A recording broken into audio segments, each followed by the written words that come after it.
Hello everyone, I'm Murtha, the daughter of Tish Murtha. Before I start, I just want to say thank you very much for inviting me to take part. I've never even been to a photography conference. I've loved everybody's lectures.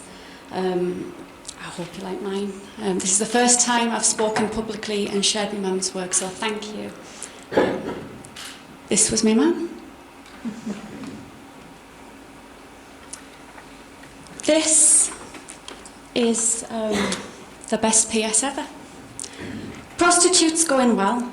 Was working all night last Tuesday, but was chased off by a transvestite with an axe. But I'll try again because I need the money. It's the PS on the end of an invoice that my mum sent to my godmother Marilyn, and she was the editor at Edward Arnold Publishers in London in the 1980s. It sums my mum up to a T, and it always makes me smile. She was always in the midst of whatever she was documenting, both mentally and physically. After the Youth Unemployment exhibition in Newcastle upon Tyne in 1981, which was published in a special edition of 10/8 magazine in 1983, my mum moved to London and she took on any photographic work that she could get. This ranged from photographing professional psychic conventions in return for free readings, commissions for Edward Arnold Publishers, and photographing emerging talents such as Julian Clary and my godfather Philip Herbert, who was an actor. It was at this time that she met her great friend Karen Leslie. Karen was a trained classical dancer from Canada, and she was working in London as a stripper. Her parents were strict Mormons, and they had absolutely no idea that she was stripping to support herself. I can remember my mum laughing while telling me of the time that Karen's parents decided to visit from Canada, so all of the friends went to great lengths to be on their best behaviour, and they even threw a very elaborate candlelit dinner party to keep up the facade. During the research, I found the negatives of the Mormon dinner party, and it was lovely because it was exactly as she described it, all Aran cardigans and candelabra, all very proper. At the time, my mum had been commissioned by the Photographers Gallery in London to do a project on prostitution as part of the group exhibition London by Night, which also included Bill Brandt, Brian Griffin and Peter Marlowe. She and Karen decided to work together on collaboration, Tish as photographer and Karen as the writer. Their working method was to get to know people.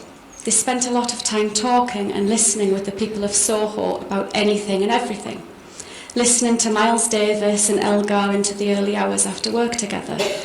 They developed friendships with people who worked in the sex industry, and the exhibition was about them and their working lives. They explored many aspects of the industry, people on the game, in clip joints, peep shows and strip clubs. This is my favourite image from London by Night, and this is Karen on stage at the Sunset Strip. This is some of Karen's text that accompanied.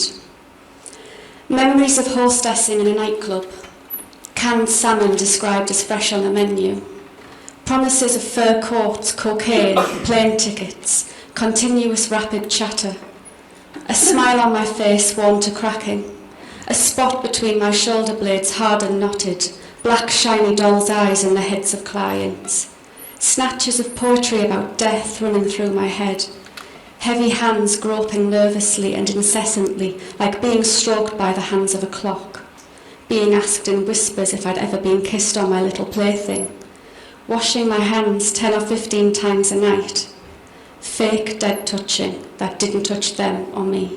It was like being awake in a nightmare. End quote by Karen Leslie.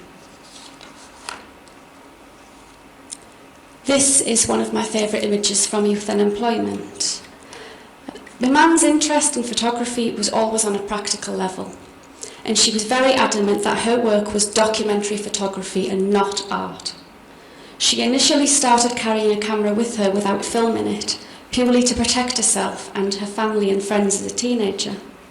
The area that they lived in was known as a slum and was plagued by middle-class curb crawlers who pestered the young girls, and just the sight of Tish whipping out her camera minus a film was enough to scare them away. This then led on to having film in it when she could afford it, and the discovery that she had a talent. After enrolling on a night photography course at Newcastle College of Art, she was offered a place on the newly set up documentary photography course at the Newport College of Art, South Wales, under the guidance of Magnum member David Hearn. The course was the only one of its kind at the time, and David Hearn, when talking about interviewing my mum for her place, said, "I can give you the example of Tish Murtha, who was a wonderful photographer from the north. I asked her what she wanted to photograph, and she said, 'I want to take pictures of policemen kicking children.' And I said, 'You're in.' It was the shortest interview I'd ever done because I knew exactly what she meant, and I knew she was going to be a social photographer." When she returned from college, she began documenting the life of the area that she lived in, with particular emphasis on her own generation. My mum genuinely cared about the people that she documented. They were her family, her friends and her neighbours, and she wanted to try and help them in the only way that she could, which was with a camera. She loved to photograph people, and she was always very interested in them. She developed her informal style, investing time and building relationships of trust with her subjects, and this allowed her access to different parts of communities and into individual lives. She generated an understanding of what she was doing by giving the people that she photographed prints. She didn't get the level of intimacy and humanity in her images by being an opportunist. She found that she had a gift and a strong social conscience. And I think as a young woman, she really thought she could help change things, make people take notice, and stimulate discussions on real issues through photography.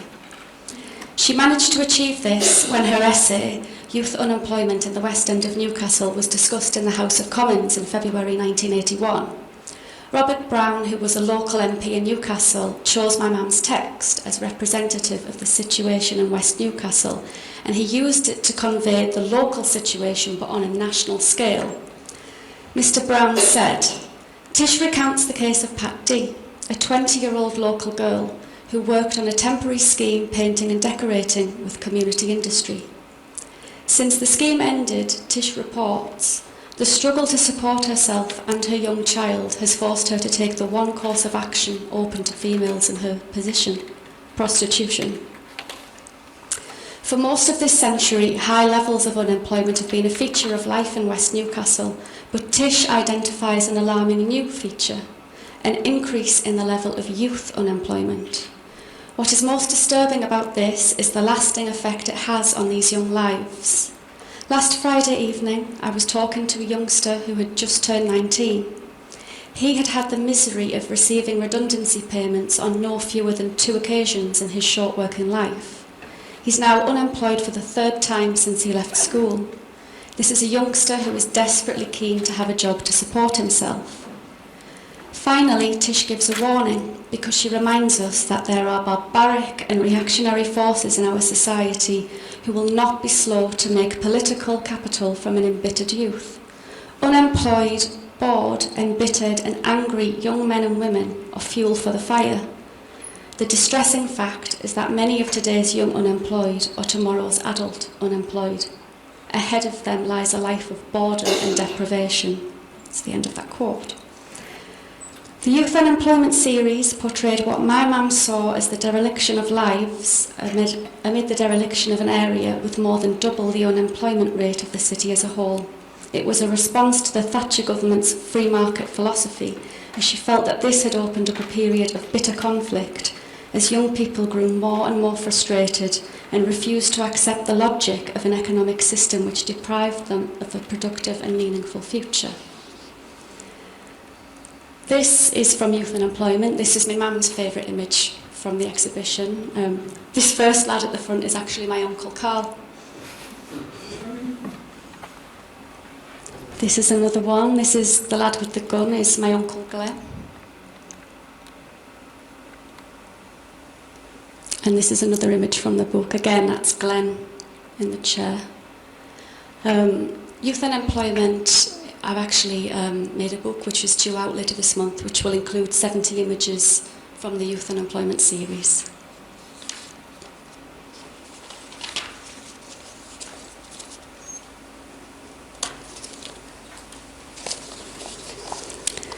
By the end of the London by Night exhibition, Tish became very ill and she lost a huge amount of weight.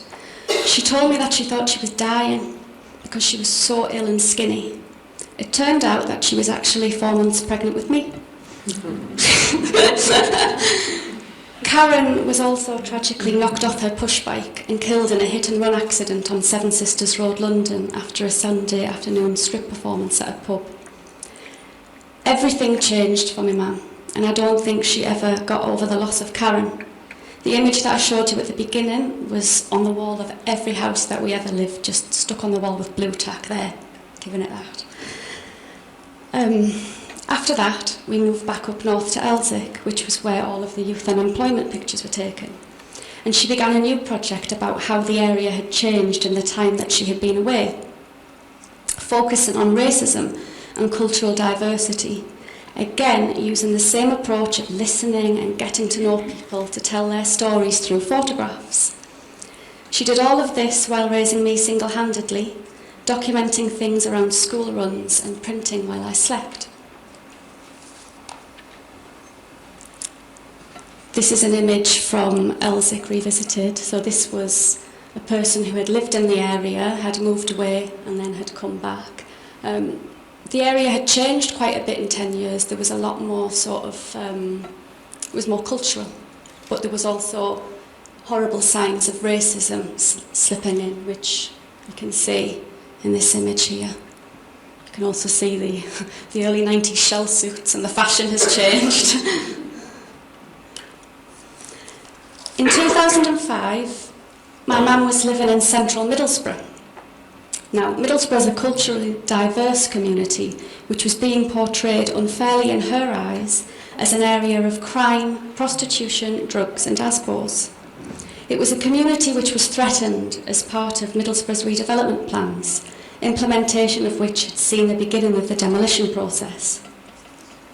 She explored the residents' campaign to try and save their homes, the local Naylor celebrations in the recently restored Albert Park, the transformation of the narrow backyards into flowering gardens, young mothers, life on the streets and in some of the local meeting points. This project was really important to my mum, both as a way of getting back into the territory and of exploring new opportunities. She'd also begun to experiment with colour, in addition to the black and white that she traditionally used. She hoped to generate a renewed interest in her work as a documentary photographer. She wanted to build a celebration of the community of central Middlesbrough and applied for an Arts Council grant to fund it, which was unsuccessful. She wrote in her unsuccessful application at the time, "Whatever happens to the community of central Middlesbrough, the work will stand as a celebratory record of a diverse community which has found ways of living together in relative harmony. Through the validation of these different lives, this community and possibly other marginalised communities may feel empowered to challenge decision-making processes that all too often ignore their views." The Middlesbrough project was not as large as she had wanted due to lack of funding, but what she did take was very interesting to me, especially the use of colour. So this is one of the colour images from Middlesbrough, and I love it. This is Josephine and Baby in Warren Street, Middlesbrough. And my mum always called her her Madonna and Child, a modern day Madonna and Child, because that's what she saw. What you can't see with this picture is she's sat on a doorway, and the two houses either side are boarded up because they've been bought off the government and forced out. But she's proudly sitting on the doorstep with her beautiful baby boy, who she loves very much, and I love it anyway, so that's why I've shared it. Since I've begun the project and research into the Tish Murtha archive, I've realised just how important documentary photography is. It has long-term values both inside and beyond the community, and I'm so glad that I can make sure that my mum's is preserved. I think growing up, I maybe took it for granted, as it was just part of my mum and our life. But I've really fallen in love with photography and realised the true power of documentary photography. The fact that you can capture a true moment in time, and that moment can still have a profound effect on people even years later, is mind-blowing. My mum's archive is so diverse and varied. I particularly love the work she did as a student in Newport. She worked incredibly hard on the course as she was desperate to learn the skills that she needed to help make her a better photographer, while also working at a local nightclub in order to afford the huge amount of film required. The course at Newport was very practical, and one of the very first assignments was to photograph a person at work. My mum got stuck right in and she went straight down to Pill, which was a very deprived area of Newport where she probably felt very at home. And she immersed herself within the community, including a local pub called the New Found Out. David Hearn was euphoric, apparently. I really love the series of the locals drinking in Pill. I've been scanning them recently and I can see why David loved them so much. She also spent a lot of time with a local man called Wilf and his family who had a scrapyard, documenting them visiting the tip and hard at work. Again, her background probably helped her, as my granddad was a scrap man, and some of her first photos were of him and my uncles hard at work and lead smelting. The documentary photography course at its new home at the University of South Wales New Campus in Cardiff still to this day teaches the person at work assignment. That's the first thing that they all have to do. There's even a joke that goes round now that every first year they have to go out and discover somebody. And every year there's this little old watchmaker. Every year a first year student discovers him. He's been discovered every year for like 30 odd years. So that's the running joke. There are some images as part of her student days of the Queen's Silver Jubilee celebrations in 1977, which I find very charming. The street parties that they threw in Wales look fantastic. Out of a man's things, I really love the Juvenile Jazz Band series. Now, Juvenile Jazz Bands was exhibited at Newcastle Side Gallery in 1979. Tish's approach to the juvenile jazz bands earned her quite a reputation locally at the time. She felt that they were militaristic and harmful to its young members, and that they crushed out normal childlike behaviour alongside any spark of individuality. She initially had the backing of the people who ran the bands, who imagined that the photos would be glamorous. But, however, when my mum saw that the jazz band rejects who played in the streets had been excluded from the groups, this resonated with her. So she shot the bands in their finery alongside these poor kids from the back streets, imitating them with their toy bands. These often started out as an attempt to emulate the big band, but they actually involved the children's imagination to almost the same extent as the official band denied it. The jazz band committees were furious when they saw the finished series, and they labelled her locally as the Demon Snapper. I think she quite liked the nickname. I found a photo of a birthday cake in the shape of an Olympus camera with the Demon Snapper written on in icing, and I know that I love it.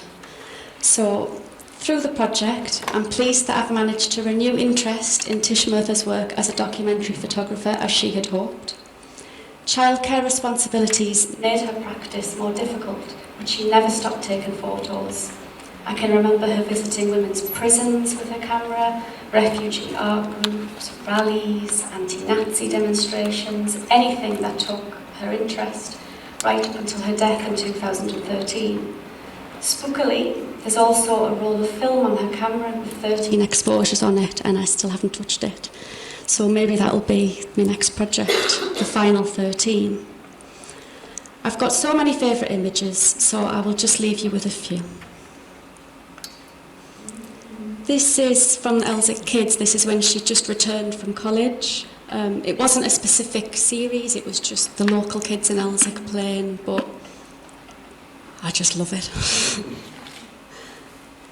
This is from Newport. This is Angela and Starkey, which they were a homeless couple, and it was a project on relationships, and it was titled Two Happy Tramps. And again, I love it, so that's why you're seeing it now. And these final two are from Juvenile Jazz Bands. So I love this one. It's just so, I find it quite magical. Sort of Lord of the Flies or the Wicker Man. I just love it. So that's why you're seeing it. And this final image is also Juvenile Jazz Bands. And you're seeing this one because I love Rupert the Bear. So thank you very much for your time. Thank you.